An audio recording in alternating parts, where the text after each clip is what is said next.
Once upon a time, there was a young man named Neithangzai. He was in love with a fairy lady named Lasi.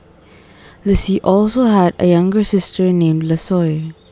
Lasi and Lasoi lived in the upper air above the reach of ordinary mortals. But Neithangzai could go up there with the help of the two fairy sisters. Whenever he wanted to visit them, he chanted, "Lasi and Lasoi, lovely maidens, drop your ladder down for your love, Neithangzai." So they used to drop down their ladder. He went up with it, and was with them for some time, and climbed down by the same ladder.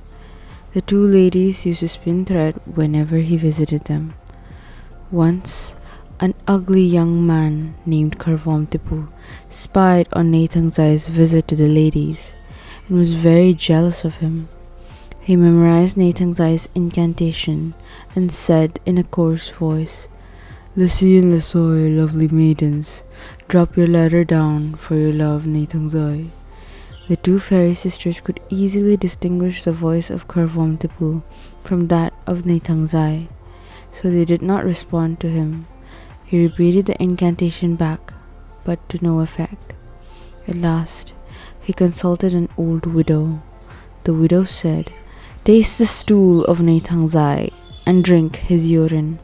Then your voice will be exactly like the voice of Neithangzai." He did it. He repeated the incantation several times. Now his voice was exactly like Neithangzai's voice. He rushed to the place where the fairy sisters lived. He canted the song, and the two sisters took him to be their lover. So they dropped down their ladder. Kharvawmtepu was quick in climbing up. When they saw him, they found him to be a dangerous man, but did not know what to do with him. Night was approaching, but he did not like to go home. They promised many things, but he rejected them all. Night came, and they prepared common bed for all. They asked him to sleep at the corner, Lasi in the middle, and Lasoi at the other end. Kharvawmtepu went to bed first, but Lasi's sisters had something else in mind. They put off the light, and it was very dark. Lasi said, "Move a bit, Kharvawmtepu, move a bit to the corner. No place for my sister Lasoi." Lasi repeated the same request 3 times. At last, he was a bit annoyed, and moved with some force, and fell down to the ground below. They heaved a sigh of relief. Then came Neithangzai and chanted, "Lasi and Lasoi, ladies, drop your ladder down for your Neithangzai." This time they suspected his voice and said, "You are not Neithangzai, but Kharvawmtepu." "I am the real Neithangzai, please," he cried, but they were adamant. He was waiting and waiting, but in vain. It was getting late, but still did not like to drop the ladder. At last, he gave them a final word, saying, "I will make a bonfire. If the smoke goes up straight to you, know that I am your love. But if the smoke follows the meandering river down, know that I am Kharvawmtepu." They agreed. He made a bonfire, and the smoke went up straight to the abode of the ladies.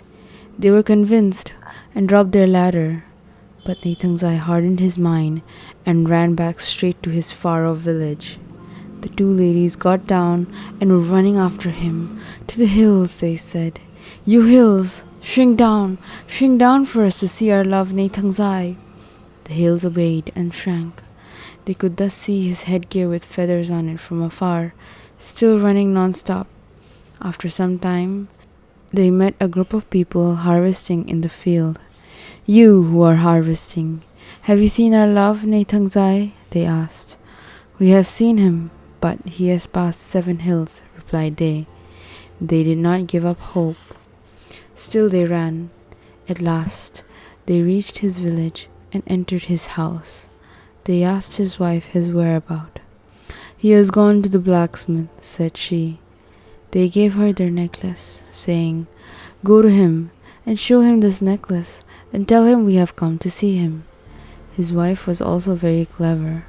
She went, but entered the neighbor's house and disfigured the necklace with fire, and came back and reported, "Yes, I have seen him, but he has burnt this necklace and give it back to me.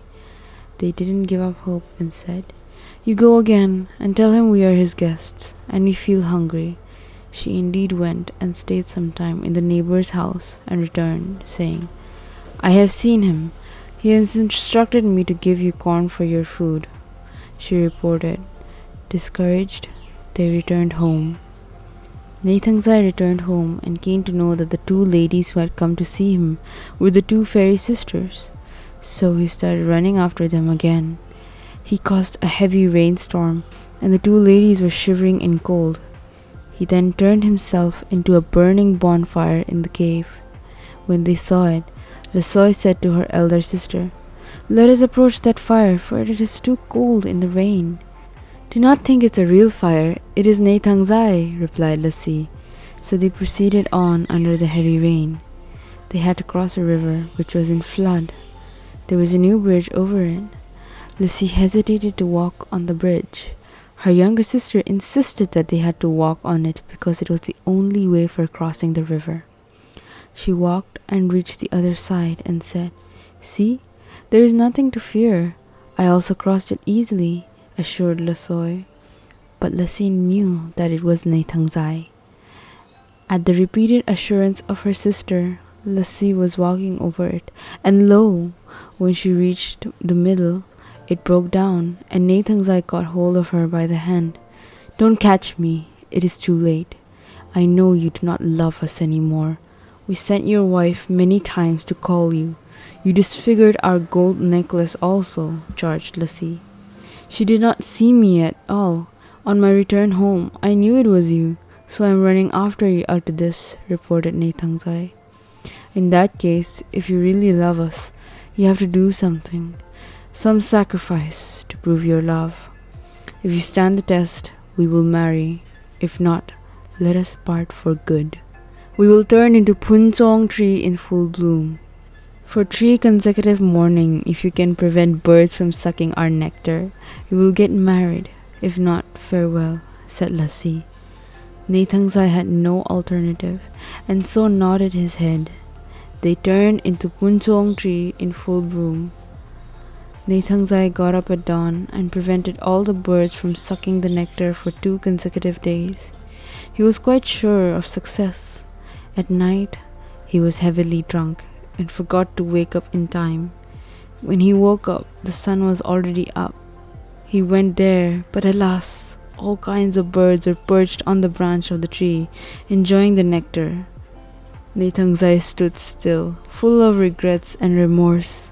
Lasi and Lasi said to him, Part shall never meet again. So saying, they vanished in the air, never to return again.